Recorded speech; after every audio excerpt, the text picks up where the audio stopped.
भट्टी साहब, ये नारा तो मेरा ख्याल है भुट्टो साहब भी लगाया करते थे कि अवाम जो है ताकत का सरचश्मा है। आज वही शहबाज शरीफ साहब मुझे लगता है भुट्टो साहब के ट्रांस में आए हुए हैं, वो भी यही कह रहे हैं। लेकिन पाकिस्तानी अवाम की हालत, जब रोटी कपड़ा मकान का नारा लगा था, ना तो उन्हें रोटी मिली, ना कपड़ा मिला और ना ही मकान मिला। ये तो भुट्टो साहब का दौर था, वो गुजर गया और आज तक वही चीज रिपीट हो रही है। पाकिस्तान की अवाम का कसूर क्या है जी?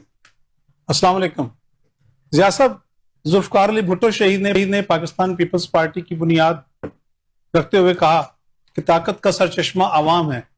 इसलिए ताकत का सरचश्मा आवाम है कि आवाम अगर फैसला साजी में अपना किरदार मस्बत तरीके से अदा करेंगे तो इक़्तिदार जो है वो अवाम के सही मुंतखब नुमाइंदों को मुंतकिल होकर पाकिस्तान के अवाम की गुर्बत, बेरोजगारी, बदहाली, तालीमी पसमानदगी, जहालत और भूख नंग अफलास जो है इसका खात्मा किया जा सकता है। और इसी के साथ ही जुड़ते हुए दो बातें थी, कपड़ा और मकान। कि मतलब अगर इंसान को पहले रोटी मिल रही हो और तालीम के साथ उसको शऊर आ रहा हो तो कपड़ा और मकान भी उसको मिलना कोई मुश्किल क्यों नहीं मिली ये चीजें? लेकिन आप मुझे ये बताएं कि पाकिस्तान पीपल्स पार्टी ने ये नारा लगाया था और नारा लगाने के बाद क्या उसको इतना वक्त आपके वो अन्नाने इक़्तिदार जिन्होंने मुस्तकिल पाकिस्तान के क़याम से लेकर आज तक पाकिस्तान के इक़्तिदार पर हकीकी मानों में काबिज हैं, क्या उन्होंने इक़्तिदार मुंतकिल किया? अगर भुट्टो साहब की बात भुट्टो साहब को इक़्तिदार मिला? भट्टी साहब आपकी बात मान लेता हूं, भुट्टो साहब कितना वक्त मिला था जुल्फ़िकार अली भुट्टो शहीद को?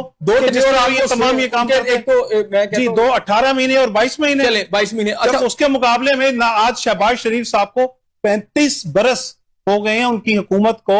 मैं उसी तरफ आ रहा हूं। मुझे ये बताएं कि पीपल्स पार्टी को उसके बाद भी हुकूमत मिली, यूसुफ रजा गिलानी साहब भी आपके प्राइम मिनिस्टर रहे, जरदारी साहब 2 दफा इस मुल्क के सदर रह चुके हैं, मोहतरमा बेनजीर भुट्टो की हुकूमतें यहाँ पर बनी। चले भुट्टो साहब को तो मैं छोड़ दूं, बाद में भी पाकिस्तान पीपल्स पार्टी की हुकूमतें यहाँ बनी हैं। लेकिन इन हुकूमतों के अंदर भी अगर मैं बात करूं सिंध के हारी की या पंजाब के किसान की, तो वो तो बड़ी बुरी हालत में है।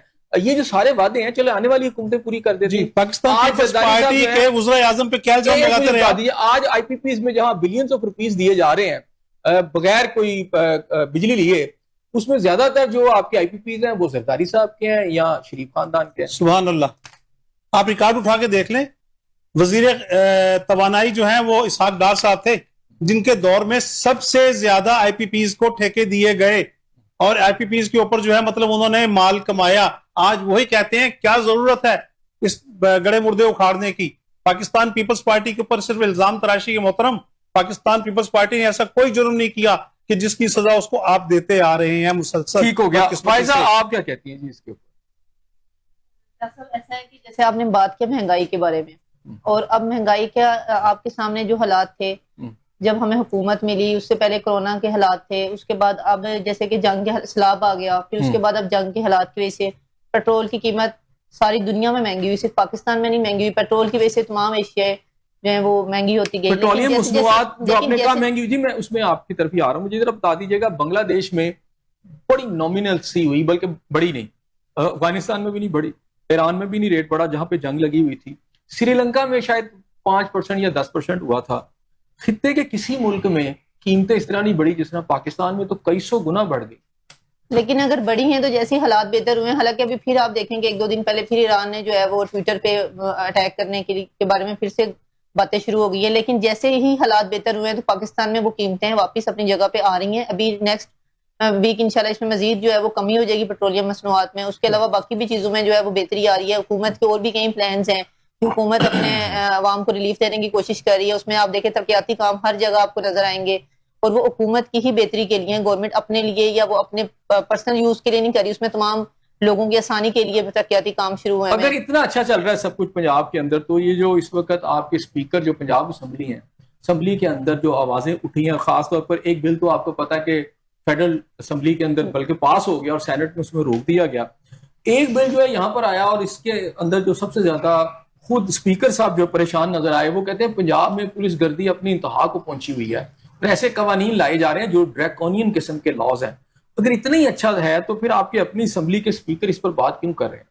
अब देखें, हमारी पार्टी जो एक जमहूरी पार्टी है, अगर कोई भी गलत करेगा तो उससे जो है वो जवाबदा होना पड़ेगा। अगर कोई अच्छा काम करेगा तो उसको अप्रिशिएट भी किया जाएगा। मैं अगर पार्टी की रुकन हूं तो मैं भी किसी से सवाल कर सकती हूँ, अपनी पार्टी से या किसी से भी। तो ये हमारी एक जमहूरियत की हुस्न है कि उन्होंने जो उन्हें गलत लगा है तो वुज़रा ने उनसे सवाल किया, अगर उन्हें लगा कि ये बिल जो है वो नहीं पास होना चाहिए था तो उन्होंने रोक दिया। तो ये एक जमहूरी पार्टी है तो वो जमहूरियत को ही क्यों जी शबीर सियाल साहब वो कहते हैं एक जमहूरी पार्टी है।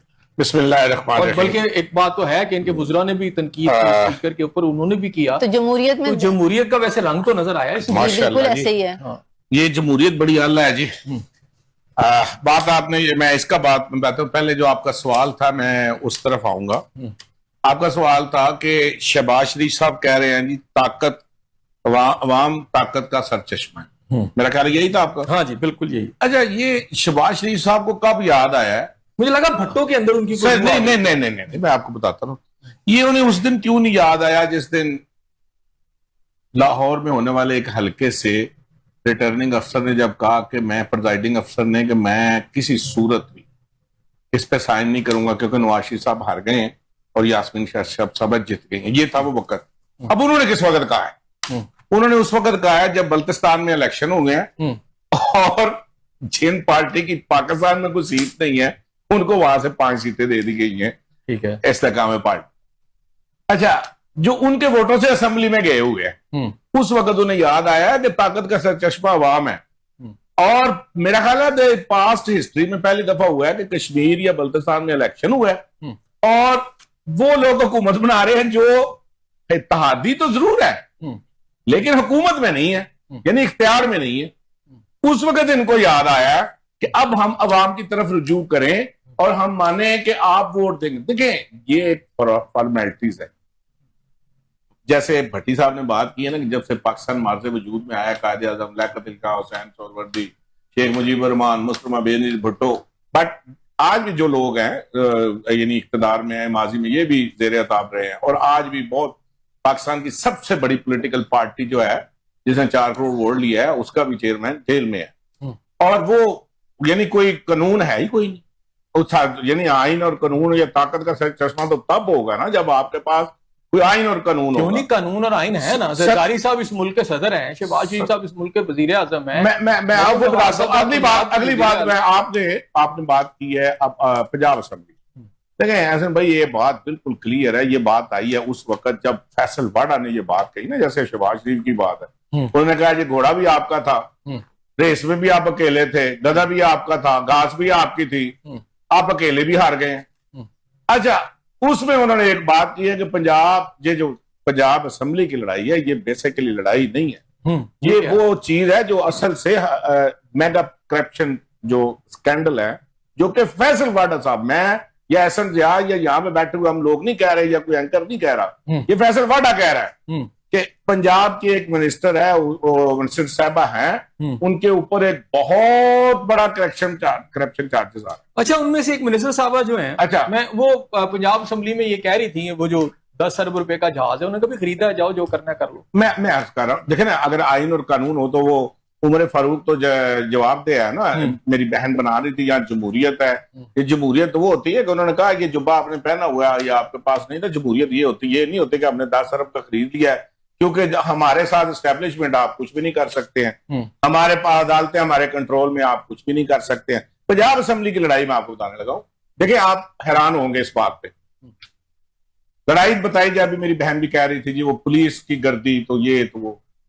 अब मैं उस बंदे को अच्छी तरह जानता हूं। मैं पुलिस ने जितना तशद्दुद हम पे किया है, जो कुछ हम पे किया है, वो तो किसी से ढका छुपा नहीं है। हमारी बहनों को, बेटियों को, मेरी बीवी को उठा के, ये बच्चा भी मेरा बड़ा खड़ा हुआ है, ये भी यानी बेगुनाही कैद काट के आया हुआ है। असल बात ये है कि ये बात कुछ और है। वो तो फैसला अहमद खान के हक में हुआ है, पुलिस वाला फैसला तो उसके हक में हुआ है। लड़ाई तो कुछ और है। वो क्या है? वो लड़ाई वो है कि जब बाजवा से ये सारी डील कराई गई थी तो अहमद खान साहब को सीएम बनाया गया।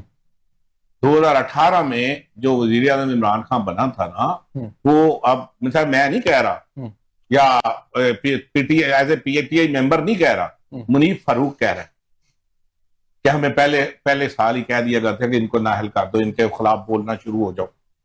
मैं नहीं कह रहा, सोहेल वड़ैच कह रहा है कि वो खुश नहीं है मरियम जितनी प्रोजेक्शन कर रही है अरबों रुपया अपनी जाती तशरीह पे।